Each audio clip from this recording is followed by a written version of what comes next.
Ola, fillo. Estou a falar co contestador da túa casa. Non to leí.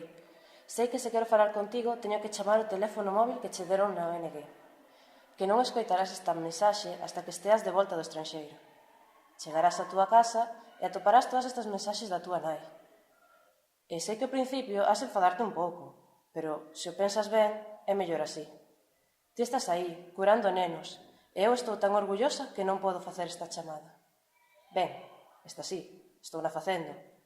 A que non podo facer é a outra. Esa en que ti estarías ao outro lado e que faría que colleses un avión. Eu non podo consentir iso.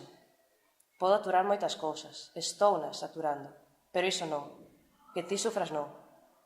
Así que aquí estou, a falar co contestador da túa casa, porque necesito que saibas o que me está a pasar, pero tamén necesito que non o escoites aínda.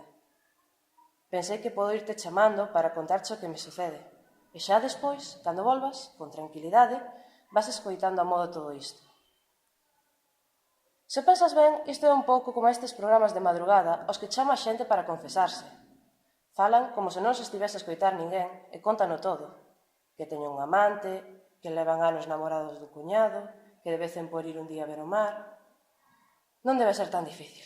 Só hai que pensar que ninguén te escoita do outro lado da liña. Só hai que coller forzas e dicilo. Teño cancro.